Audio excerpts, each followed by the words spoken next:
Tajuk utama 16 November. Kanak-kanak tanpa negara yang dilahirkan di Malaysia hanya diberi rekod kelahiran.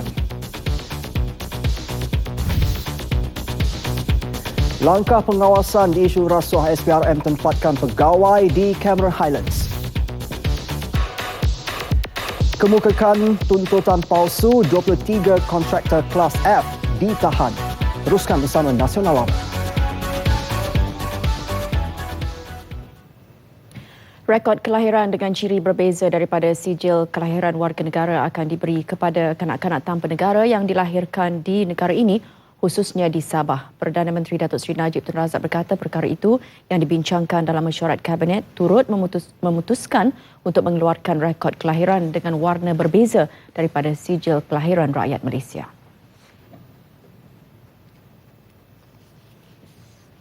Kita tidak mengeluarkan birth certificate kepada mereka. Kabinet bersetuju supaya dikeluarkan satu sertifikat yang berlainan, iaitu record of birth saja, dan warnanya mesti berlainan daripada surat beranak ataupun birth certificate, supaya dengan jelas menunjukkan bahawa mereka ini kategori lain dan bukanlah boleh dianggap mereka ini akan diberi kewarganegaraan secara automatik.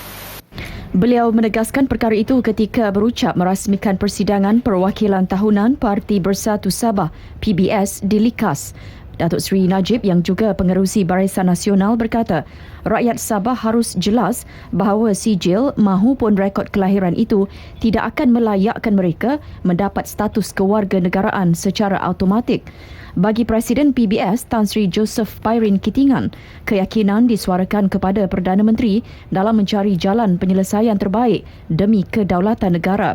Malah cadangan PBS supaya tindakan mengeluarkan sijil kelahiran kepada anak-anak pendatang tanpa izin parti ini digantung sehingga laporan siasatan Suruhanjaya Diraja RCI dikeluarkan dan cadangan penyelesaian masalah itu dilaksanakan. Dan ini pula susulan laporan siasatan Suruhanjaya Diraja RCI tentang pendatang asing tanpa izin parti di Sabah yang akan diumumkan awal Disember ini. Timbalan Ketua Menteri Sabah Tan Sri Joseph Pairin Kitingan berharap kerajaan dapat menerima segala cadangan RCI itu dan melaksanakannya.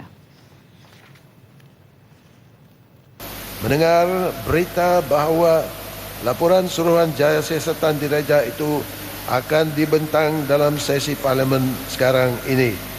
Dan ini kena pada masanya kerana rakyat Sabah telah menunggu terlalu lama untuk mendengar hasil siasatan ini. Saya berharap pihak kerajaan berani menerima syor-syor Suruhanjaya ini dan melaksanakan dengan bersungguh-sungguh syor-syor yang dikemukakan.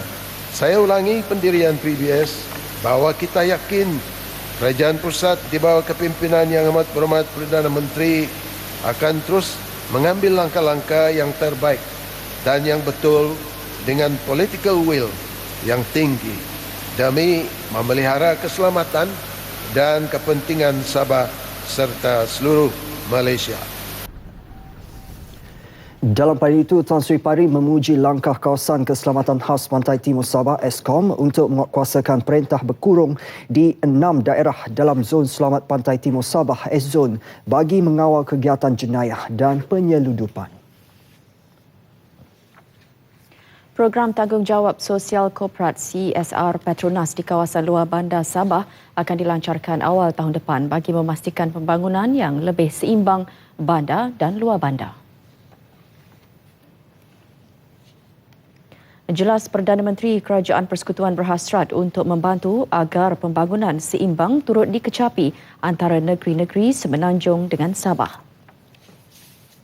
Saya juga bersetuju supaya program CSR ditambah di Sabah, terutama sekali di kawasan luar bandar oleh Petronas.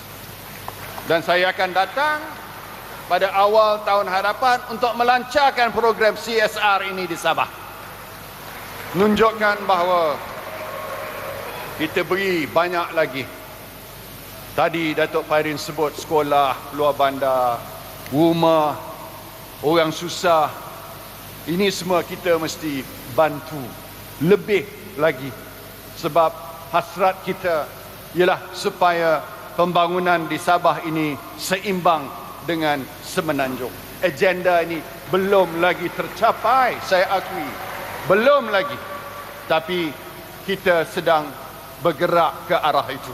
Sebab itulah dalam bajet baru ini saya bagi lebih untuk Sabah dan Sarawak. Untuk kita mengimbangi pembangunan Sabah, Sarawak dan Semenanjung. Inilah konsep Barisan Nasional kita. Inilah pertimbangan yang kita lakukan. Ia komitmen kerajaan yang berada di landasan betul untuk terus memajukan negeri ini sekaligus membantu membela nasib rakyat Sabah terutama golongan kurang berkemampuan. Pada masa ini kerajaan negeri mendapat royalti minyak 5% atau 1 bilion ringgit setahun selain mendapat kepentingan 10% dalam Petronas LNG Sendirian Berhad 9 di Bintulu, Sarawak yang memberi hasil tambahan kepada rakyat Sabah. Jelas Datuk Seri Najib, bukan soal royalti yang patut diutamakan tetapi pendapatan atau hasil kerajaan negeri paling diutamakan. Susulan banjir lumpur di Cameron Highlands, hasil maklumat yang diterima mendapati hampir keseluruhan petani yang terjejas banjir lumpur tersebut adalah petani haram yang meneroka kawasan tanah rizab sungai. Atas sebab itu, pengusaha ladang haram berkenaan tidak layak mendapat ganti rugi daripada kerajaan. Menteri Pertanian dan Industri Asas Tani Datuk Seri Ismail Sabri Yaakob berkata pihaknya akan membayar kerugian dan kerosakan hasil tanaman bagi petani yang sah sahaja. Jadi sebab kena sikit hari itu, jadi berjanji dengan bantuan hanya kita berikan kepada petani yang legal, ya, yang sah. Petani-petani haram ni kita tidak boleh memberi sebarang bantuan.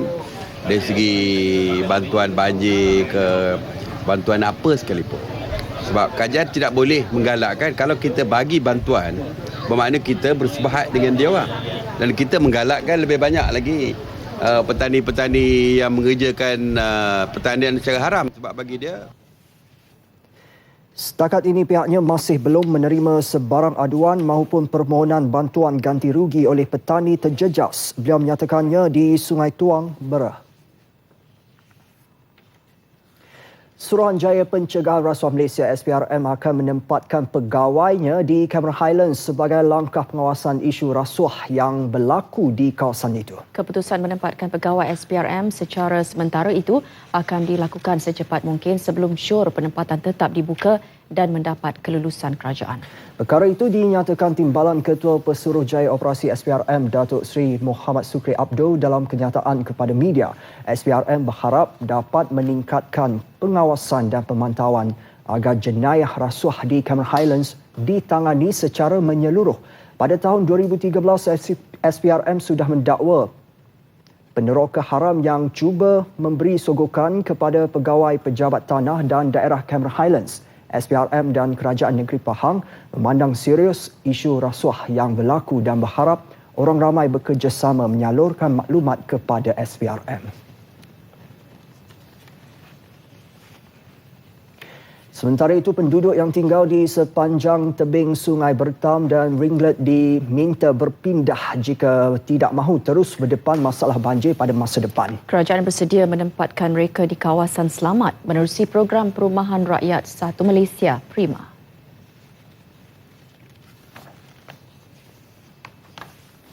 Menteri Sumber Asli dan Alam Sekitar Datuk Seri G. Palanivel yang juga ahli Parlimen Cameron Highlands bagaimanapun berkata masalah timbul apabila kebanyakan penduduk enggan berpindah dengan alasan mereka sudah memperoleh geran menduduki sementara. Sebab itu saya harap saya boleh cari prima housing untuk mangsa-mangsa yang terjejas.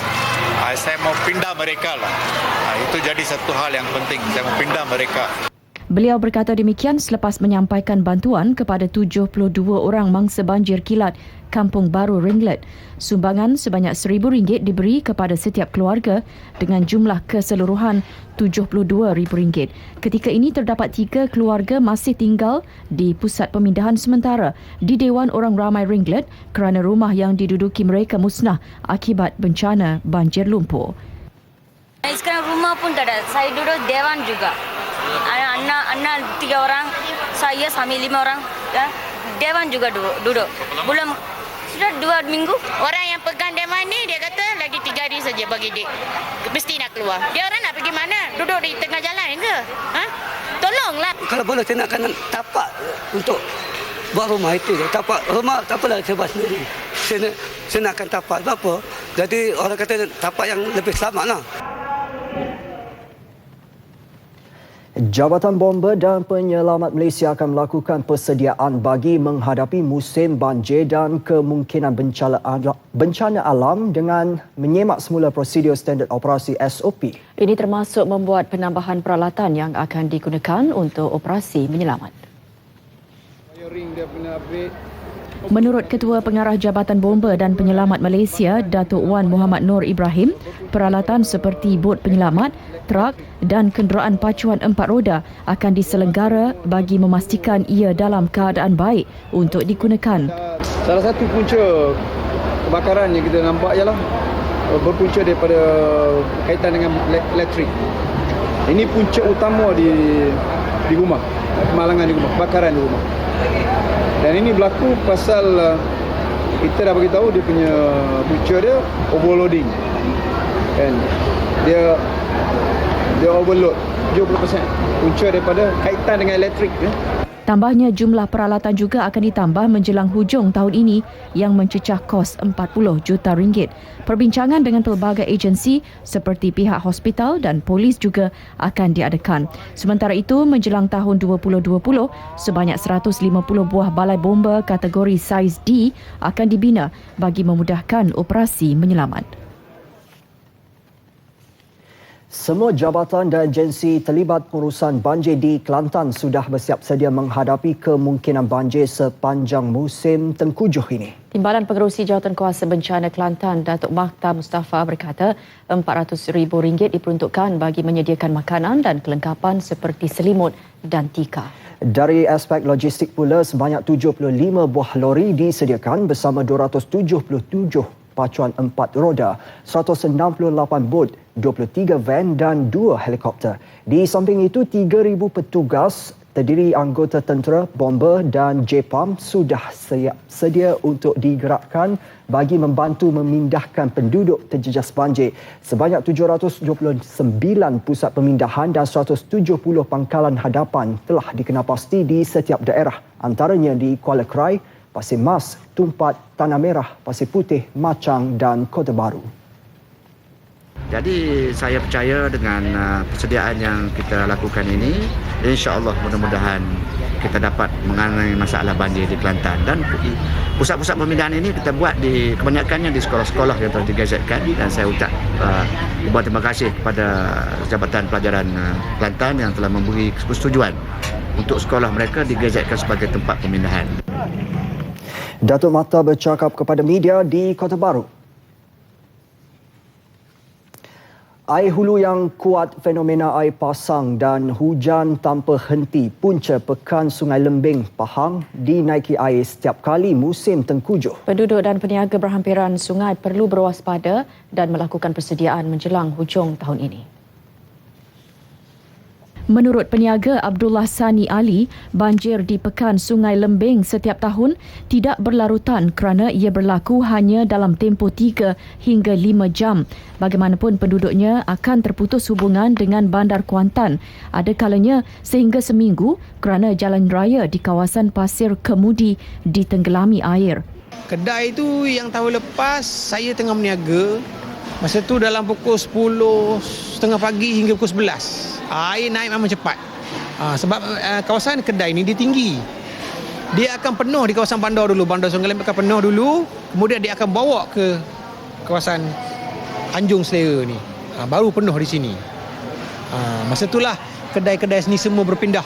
Bagi Safi Ahmad Ali pula, persediaan menyimpan peralatan kedai di tempat tinggi telah bermula kerana tidak mahu perkara itu berulang apabila barangan di kedainya rosak akibat banjir. Itu memang dah buat persiapan dah. Mana kalau kena banjir. Macam tahun lepas mari naik terak. Ramai-ramai air pakai sini pakai naik terak tinggal barang-barang.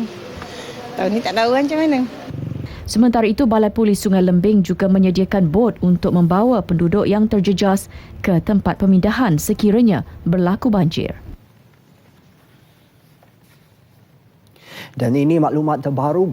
Di Teluk Intan, Perak, banjir menyebabkan 101 penduduk di Batu Sembilan, Cangkat Jong dipindahkan ke pusat pemindahan di Sekolah Kebangsaan Cangkat Jong. Menurut Ketua Operasi Bomba Umiruddin Tahir, mereka dipindahkan setelah air naik ke paras 3.36 meter. Kesemua yang dipindahkan itu melibatkan 27 buah keluarga.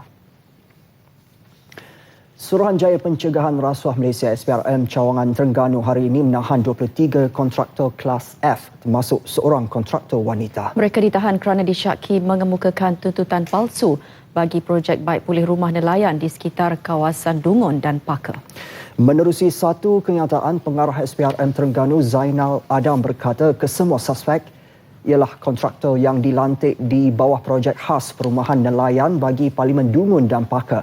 Mereka yang ditahan dalam ops ombak itu berumur lingkungan 30 hingga 50 tahun telah dibawa ke pusat operasi SPRM di Dungun kira-kira 12.30 hari tadi untuk membantu siasatan. Mereka akan dibawa ke Mahkamah Majistret Dungun esok bagi pertuduhan kes. Siasatan dibuat mengikut Seksyen 18 Akta Suruhanjaya Pencegahan Rasuah Malaysia 2009.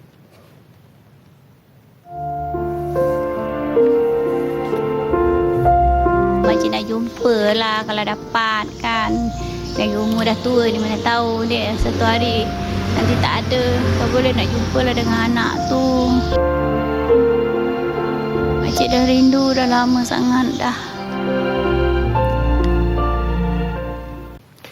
Bilangan syarikat yang sudah mendaftar untuk cukai barang dan perkhidmatan GST mencecah 144,286 sehingga semalam. Ia peningkatan sebanyak 348 syarikat daripada hari sebelumnya.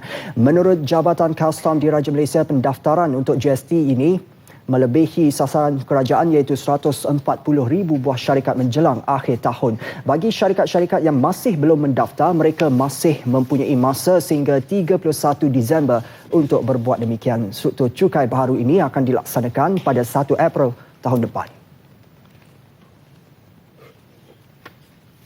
Ya, sudah tiba masanya untuk rakyat tidak terlalu bergantung kepada subsidi bahan bakar.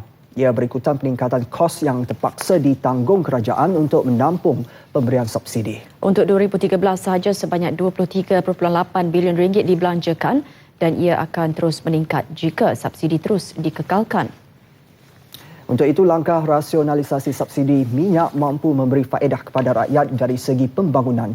Ahli Majlis Perancang Keuangan Malaysia Anwar Suib berkata, ia menerusi pelaksanaan lebih banyak projek prasarana serta penambahbaikan pengangkutan awam.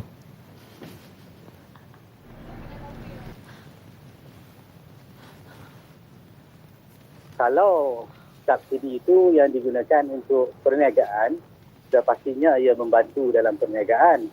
Tapi pada penggunaan yang tiada ada kaitannya dengan perniagaan, contohnya misalnya pada penggunaan untuk peribadi, jadi ianya adalah kurang menyumbang kepada pembangunan negara.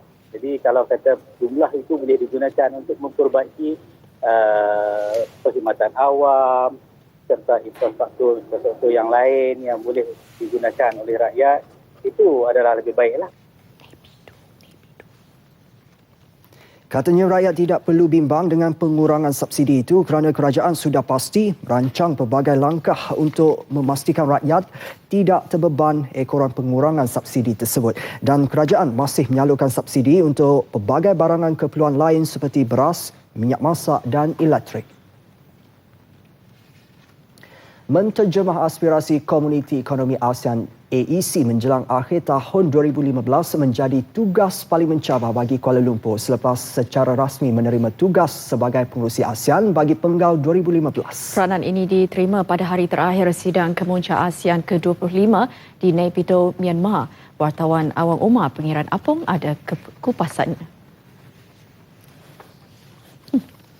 Secara mudah matlamat Komuniti Ekonomi ASEAN untuk menyatukan ASEAN di bawah satu bumbung ekonomi melalui pengurangan tarif, liberalisasi dan penghapusan kekangan dalam melaksanakan aktiviti ekonomi di 10 negara anggota. Pensyarah Pusat Pengajian Sains Kemasyarakatan Universiti Sains Malaysia, Profesor Dr. Ahmad Athori Hussein berpandangan, walaupun negara ASEAN mempunyai geopolitik dan geoekonomi berbeza, melalui kerjasama Komuniti Ekonomi ASEAN, Malaysia boleh memainkan peranannya dalam mengintegrasikan kerjasama ekonomi negara masing-masing untuk faedah bersama.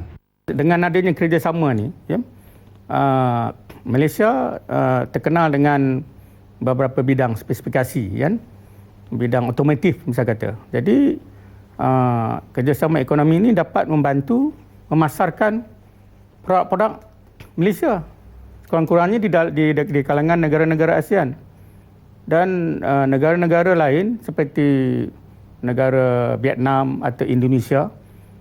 Kita gunakan kelebihan mereka untuk modal insan. Mereka boleh menyokong dan membantu dari segi pekerja. Jadi setiap negara itu ada kelebihan ekonomi masing-masing. Tuntutan bertindih Sempadan Maritim Laut Cina Selatan yang melibatkan Kepulauan Spratly juga menjadi cabaran besar bagaimana Malaysia mengelolakannya. Pun begitu, Profesor Dr. Ahmad Athori optimis Malaysia akan menggunakan pendekatan wasatiyah dalam menyelesaikan segala isu. Kita kemungkinan besar akan memanfaatkan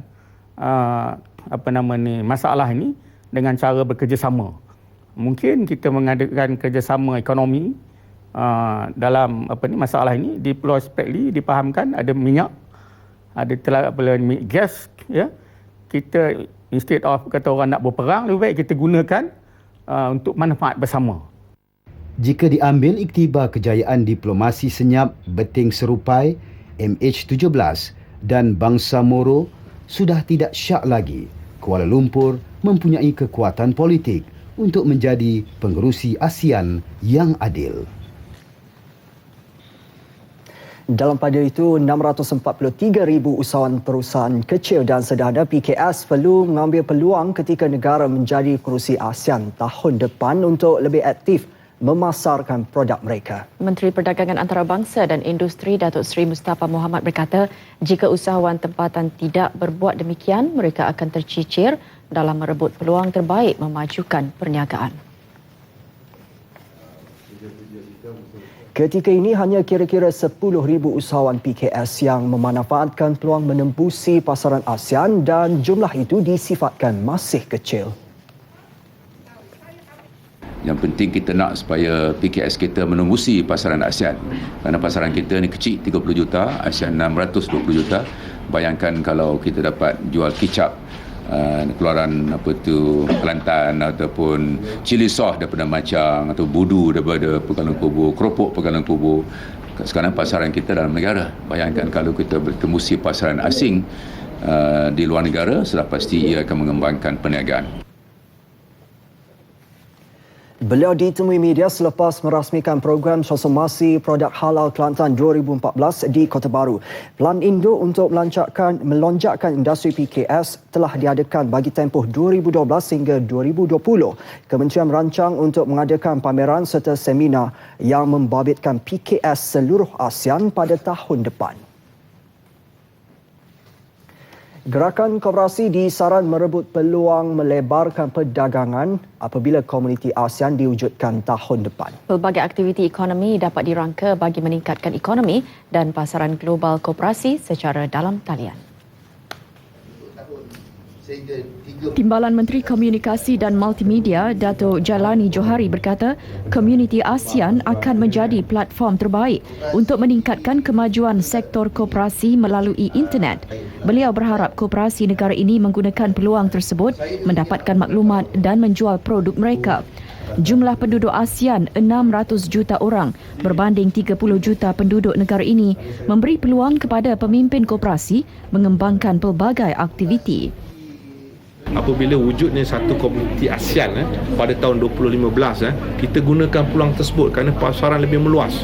Mungkin sekarang ni pasaran kecil, hanya di Malaysia 30 juta. Tapi apabila wujud komuniti ASEAN, pasaran meluas 600 juta. Jadi gunakan peluang tersebut untuk berinteraksi dan memasarkan apa yang kita ada dengan komuniti di sana. Datuk Jailani yang juga pengerusi Majlis Perundingan Koperasi Parlimen Hulu Terengganu bercakap kepada media selepas merasmikan seminar senario koperasi Malaysia di Kuala Terengganu. Sebanyak 160 projek teknologi hijau mendapat tawaran pembiayaan berjumlah hampir 2 bilion ringgit daripada institusi-institusi keuangan tempatan menerusi skim pembiayaan teknologi hijau GTFS. Timbalan Menteri Tenaga, Teknologi Hijau dan Air Datuk Seri Mahathir Khalid berkata, skim yang diperkenalkan pada 2010 itu dilaksanakan sebagai inisiatif untuk menggalakkan pihak industri membangunkan sektor teknologi hijau. Pelaksanaan projek berasaskan teknologi hijau di bawah GTFS dijangka dapat membantu negara mengurangkan pelepasan gas rumah hijau sebanyak 2.05 juta tan karbon dioksida setahun.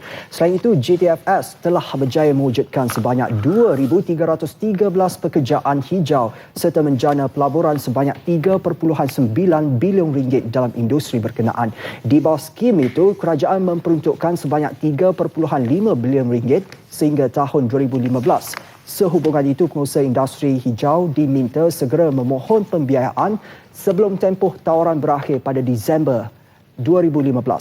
Datuk Seri Mahathir bercakap kepada media selepas melawat tapak projek skim pembiayaan teknologi hijau Pusat Pakar Aman Jaya di Sungai Petani Kedah. Pusat Pakar Aman Jaya hospital pertama yang menerima pengiktirafan daripada Green Building Index GBI Siam Berhad selain pejabat Perdana Menteri.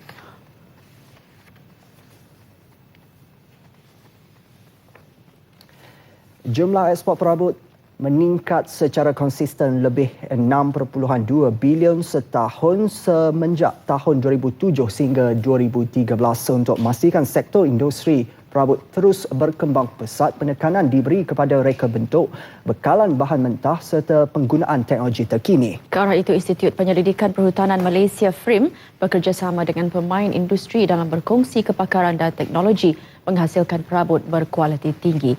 Butirannya kita bersama wartawan Kamal Firmansyah Kamaluddin.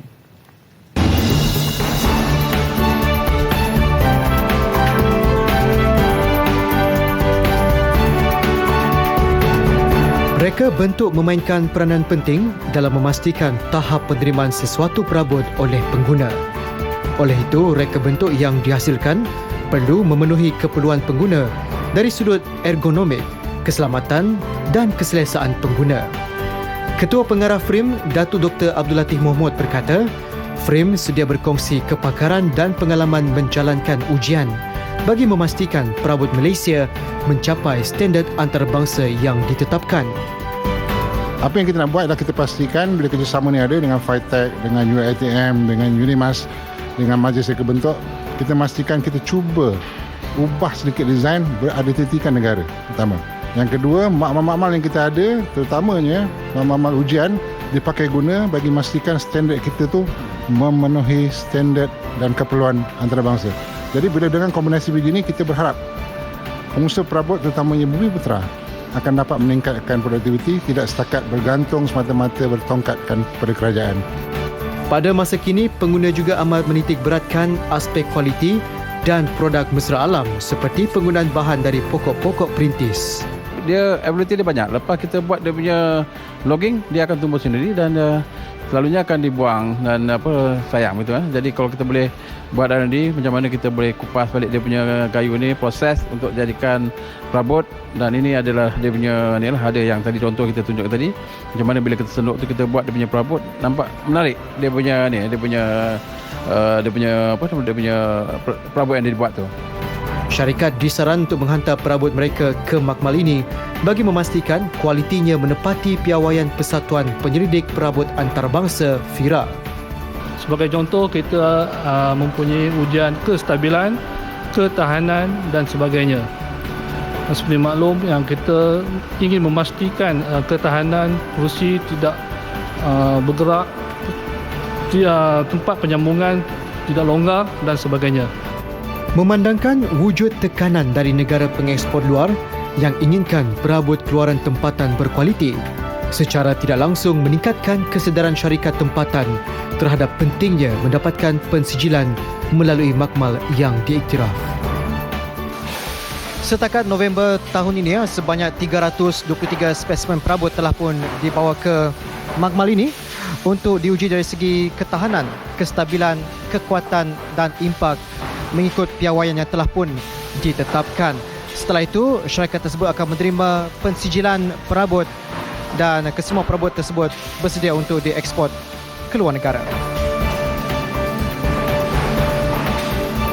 Dengan wujudnya kerjasama erat di antara pihak agensi dan universiti dalam memajukan sektor ini, tidak mustahil matlamat kerajaan menjana nilai ekspor perabot sebanyak RM53 bilion menjelang 2020 mampu dicapai. Kamal Firmansyah Kamaluddin untuk Berita RTM. Ini mengenai kisah seorang ibu merayu anak perempuannya yang terpisah hampir 30 tahun lalu agar kembali menjenguknya kerana terlalu merindukan anaknya itu. Minah Maidin, 59 tahun, masyarakat orang asli yang tinggal di Kampung Pasu, Kuala Krau, Temerloh berkata anaknya Mok Kei Fong yang kini berusia 32 tahun terpisah dengannya semasa anak perempuannya itu berusia 4 tahun. Menurutnya, dia yang berasal dari kampung Buluh Nipis, Muazzam Rompin, berkahwin dengan seorang lelaki Cina dikenali Mok Loy pada awal 80-an dan kemudian berhijrah mengikut suami ke Kuala Lumpur. Semasa di Kuala Lumpur, beliau dan suami berpisah dan anak tunggalnya itu terus dibawa lari bekas suami dan langsung tidak pernah bertemu dengannya sehingga sekarang. Selepas berpisah dengan suaminya, beliau mengambil keputusan memeluk Islam dan berpindah ke Kampung Pasu serta berkahwin lain. Minah berkata sejak sekian lama beliau berusaha untuk mencari anak perempuannya itu namun tidak berhasil. Lagi umur dah tua ni, mana tahu dia satu hari nanti tak ada, tak boleh nak jumpa lah dengan anak tu. Makcik dah rindu dah lama sangat dah. Tu sebab cari pun tak boleh juga. Kita tak cari, tak dapat kan. Kalau boleh jumpa, jumpalah, nanti berdoa. Kalau boleh dapat jumpa, jumpalah dengan anak tu. Mana-mana pihak yang mengetahui di mana anak perempuannya itu berada diharap menghubungi Minah Maidin di nombor 0129978404 atau boleh datang terus ke Kampung Pasu, Kuala Krau, Temerloh. Lain orang, lain ragamnya. Bidalan Melayu itu tepat menggambarkan minat seorang usahawan kraf hasil rimba dari daerah Lundu, Sarawak yang berbeza dengan pengusaha lain. Ia memilih kayu terbuang untuk dijadikan produk lanskap dan hiasan taman. Kerja tangan Sudirman anak Gindau kini menjadi buruan ramai.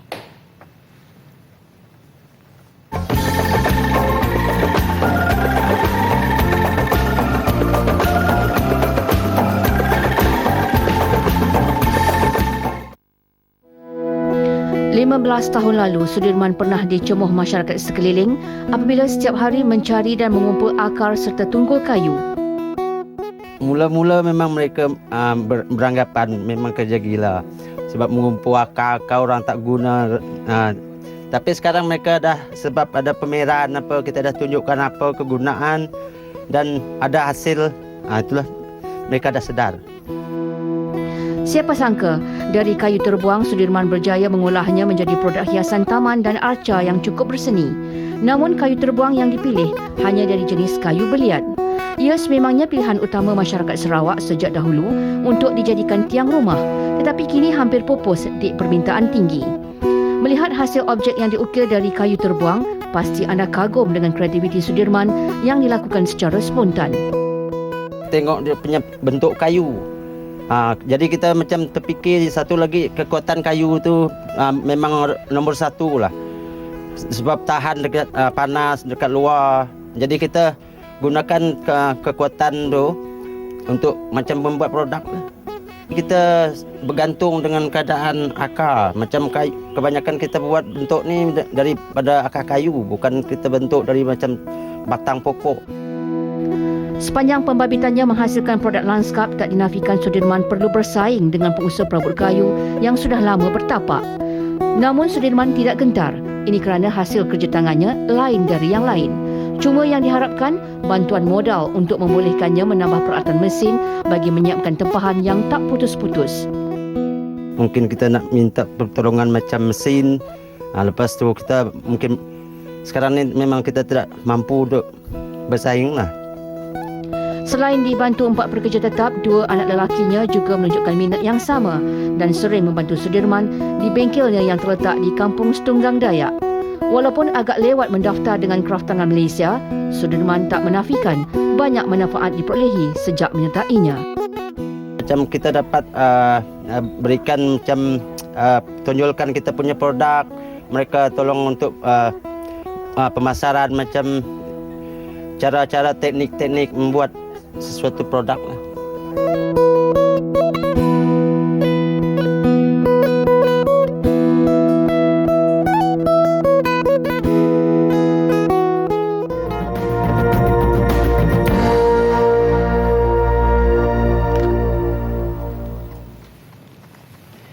Perdana Menteri Britain David Cameron memberi amaran kepada Rusia yang negara itu akan dipinggirkan daripada komuniti dunia jika krisis di Ukraine gagal diselesaikan. Bercakap pada sidang kepuncak G20, Cameron berkata lebih banyak sekatan ekonomi akan dikenakan jika negara itu masih menyokong kumpulan pemberontak di timur Ukraine. I think there has been good unity between European countries and the United States of America. We've just been discussing it at a separate meeting, that we will continue to maintain the sanctions against Russia. We'll continue to keep up the pressure, and that if Russia continues to destabilize Ukraine, further measures would follow. This is important because although some have said, of course, there's a cost to sanctions, and there is a cost to sanctions, there would be a far greater cost of allowing a frozen conflict on the continent of Europe to be created and maintained. Jelas Cameron, langkah berikutnya akan diambil dan ketika itu mungkin hubungan Rusia dengan Eropah berbeza sama sekali. Presiden Rusia Vladimir Putin menerima kritikan berterusan daripada beberapa pemimpin G20. Konflik di timur Ukraine itu telah mengorbankan lebih 4,000 orang tahun ini sahaja. Rusia dituduh menghantar pasukan tenteranya dan persenjataan kepada pemberontak yang menuntut pemisahan daripada Ukraine. Bagaimanapun Rusia menafikan penglibatan itu.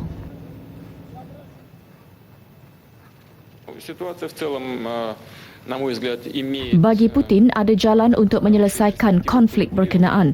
Jelasnya situasi di timur Ukraine boleh ditamatkan dengan mengukuhkan beberapa struktur oleh kedua-dua belah pihak bertelagah. Yang paling penting, ujarnya, kehendak masyarakat di kawasan itu. Tindakan menguatkuasakan sekatan akan hanya menyusahkan pihak yang melakukan tindakan itu dan pihak yang menerima tindakan tersebut. Putin meninggalkan Australia sehari sebelum majlis penutup rasmi sidang kemuncak G20. Seterusnya kita ikuti perkembangan sukan dalam dan luar negara bersama Atta Haji Hamzah. Silakan Atta. Baik, terima kasih Ivan dan juga Shikin. Antara yang menarik dalam segmen sukan malam ini, skuad negara pasrah lagi, tewas dengan Vietnam. Mancio juara baru Inter Milan. Semuanya serba sini.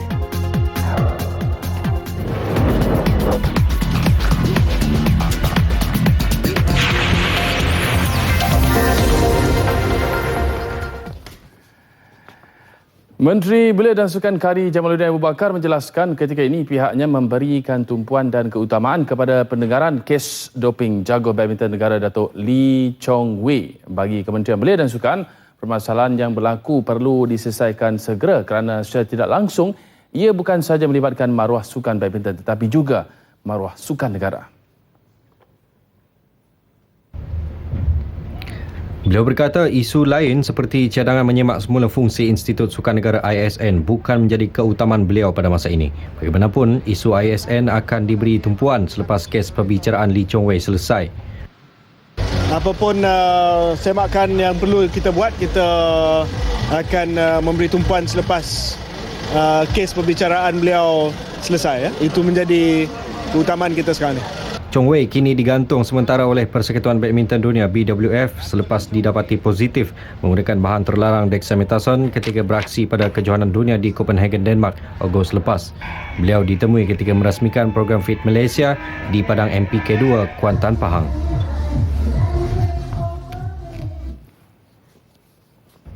Dalam perkembangan lain, Khairi Jamaluddin yakin dengan keupayaan yang dimiliki jurulatih Harimau Malaya, Dollah Saleh dalam membawa pasukan untuk saingan Piala AFF Suzuki 2014 di Singapura bermula 23 November ini. Malaysia yang diundi dalam kumpulan B akan memulakan kempen kejohanan berdepan Myanmar pada 23 November diikuti Thailand pada 26 November.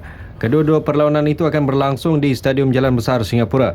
Skuad negara akan menamatkan aksi pusingan awal menentang Singapura di Stadium Nasional Singapore Sports Hub pada 29 November ini. Sementara Vietnam yang menjadi tuan rumah bersama akan mengetuai cabaran kumpulan A bersama 3 pasukan lain iaitu Filipina, Indonesia dan Laos.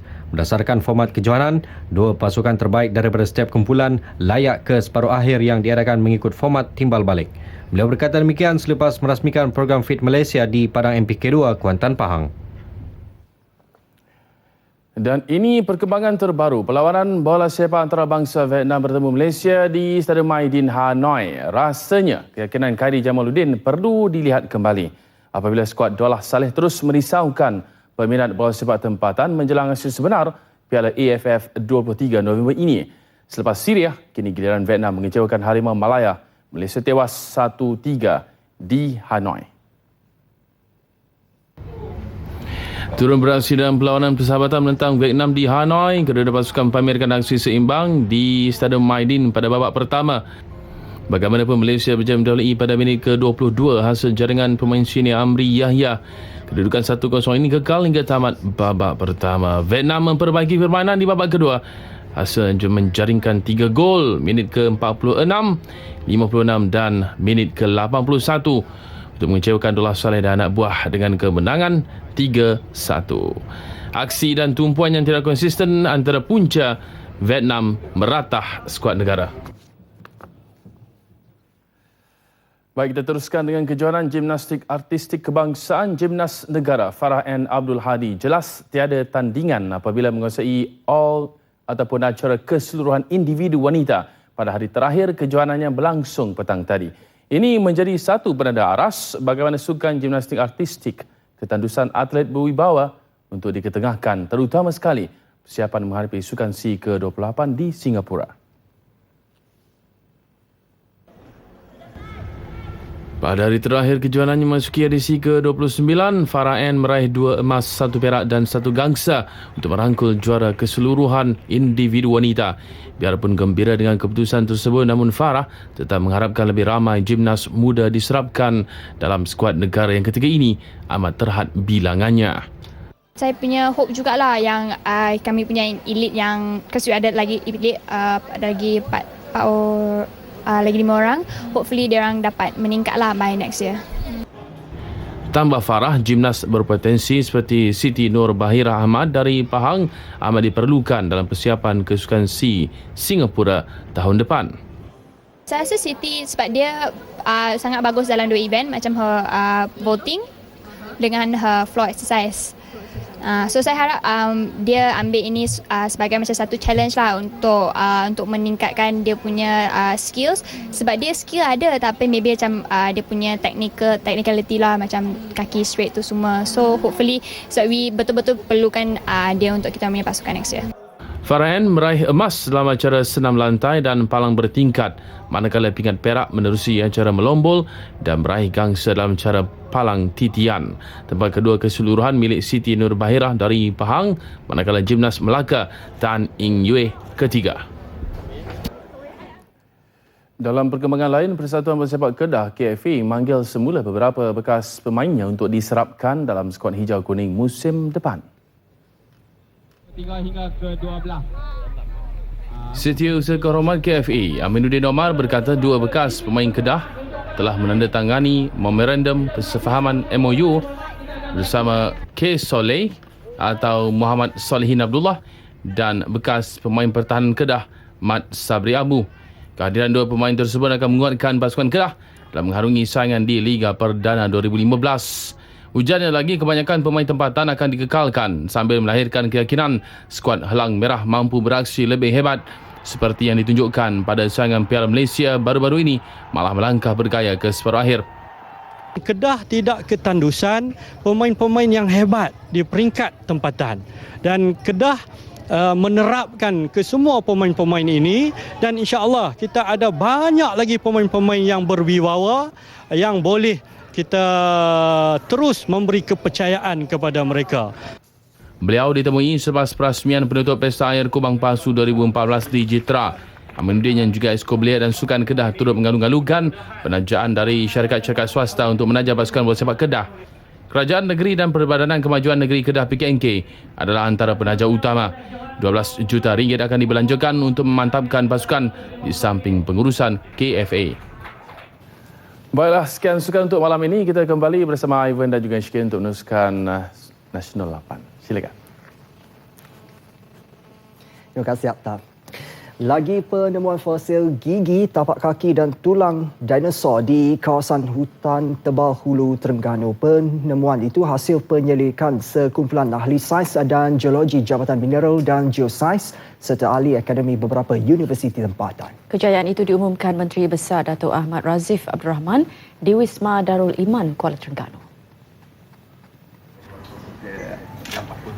Kumpulan yang melakukan pencarian yang dinamakan Ekspedisi Gagau menjejak dinosaur 2014 pada 13 hingga 22 Oktober lalu menemui fosil di sekitar Sungai Cicir yang terletak dalam kawasan Taman Negara.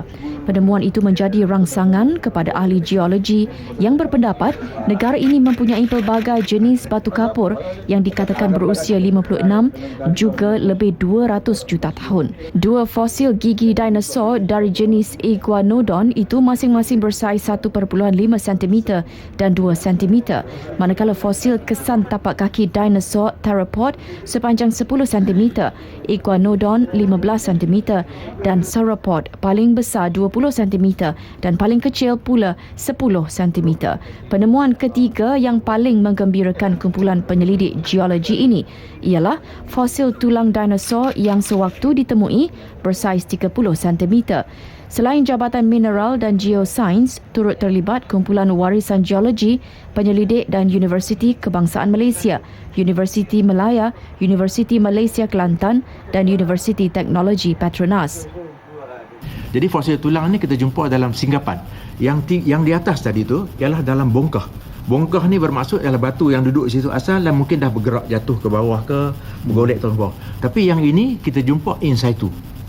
In situ duduk dalam singkapan. Bila kita kata dalam geologi, bila kita singkapan tu maknanya batu yang asal di situ tak bergerak di situ, beranak di situ, mati di situ. Dalam singkapan batu bawasir berpebble di Sungai Cicir juga. Kalau kita buat ekskavasi yang lebih teratur, lebih sistematik, dengan peralatan yang lengkap, saya rasa insya-Allah kita akan menemui sesuatu yang lebih besar daripada ini. Penemuan ini akan memberikan kekuatan dan tambah nilai ke arah merealisasikan usaha kita untuk kita nak mewujudkan Geopark Tasik Kenyir. Kita mensasarkan supaya Geopark Tasik Kenyir mendapat pengiktirafan sebagai Geopark Kebangsaan dan seterusnya diiktiraf sebagai Geopark Global UNESCO. Awal tahun ini, jabatan turut menemui fosil tumbuhan kuno yang dikaitkan dengan haiwan dinosaur dan dianggar berusia antara 270 hingga 340 juta tahun. Ia ditemui di kawasan pembinaan empangan paya Pedah, Hulu Besut, Terengganu. Keamanan dan keharmonian akan terus dikecapi jika rakyat kekal mengamalkan konsep toleransi, muafakat dan bermusyawarah. Untuk memupuk budaya itu, Hari Toleransi Sedunia yang disambut setiap 16 November pertama kali diadakan di negara ini bertujuan memastikan rakyat tidak lupa mempraktikkannya ke arah hubungan yang baik antara kaum.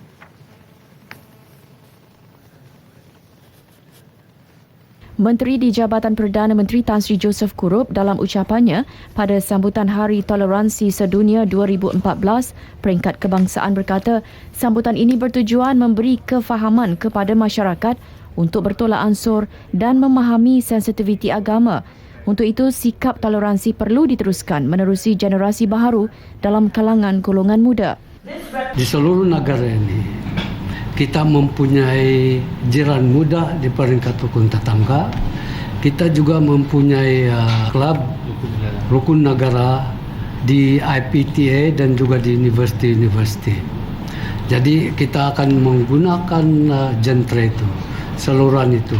Belia dan beliawan ini, mereka pun juga boleh membantu kerajaan untuk mempromosikan perasaan toleransi ini. Bagi menyokong budaya tolak ansur, kerajaan berpegang kepada konsep kesederhanaan dalam usaha menjadikan Malaysia sebagai sebuah negara yang aman damai. Sambutan Hari Toleransi Sedunia ditetapkan oleh UNESCO. Malaysia mencatat sejumlah 6,915 kematian melibatkan nahas jalan raya bagi tahun 2013. Timbalan Menteri Pengangkutan Datuk Abdul Aziz Kaprawi mendedahkan angka itu mewakili indeks kematian bagi 2013 sebanyak 2.9 bagi setiap 10,000 kenderaan berdaftar di negara ini. Angka itu jauh lebih tinggi berbanding negara-negara maju seperti Britain, Sweden dan Australia yang hanya mencatat indeks 2.0. Kita sekarang mensasarkan menjelang tahun 2020 daripada perangkaan yang kita membuat perangkaan 2020 sekiranya perkara ini kita tidak mengambil satu langkah-langkah mengawal, dianya akan meningkat sehingga 10,000 kemalangan maut. Maka sebab itu hari ini kerajaan mahu mengurangkan insiden kemalangan maut ini separuh daripada perangkaan jangkaan yang dibuat oleh pihak MIROS. Menyedari masalah itu yang disifatkan serius, buat julung kali Kementerian Pengangkutan melalui Jabatan Keselamatan Jalan Raya JKJR mengambil inisiatif menganjurkan hari memperingati mangsa kemalangan jalan raya sedunia peringkat kebangsaan 2014 hari ini. Ia disambut serentak seluruh dunia setiap hari Ahad bulan November minggu ketiga. Statistik JKJR merekodkan antara tahun 2004 hingga 2013 seramai 65,850 rakyat Malaysia maut kerana menjadi korban nahas jalan raya. Di peringkat global, setiap tahun dianggarkan seramai 1.24 juta orang kehilangan nyawa, sementara antara 20 hingga 50 juta orang lagi mengalami kecederaan akibat kemalangan jalan raya. Baik, sekian Nasional 8. Teruskan diikuti ringkasan berita dalam BAS 5.10.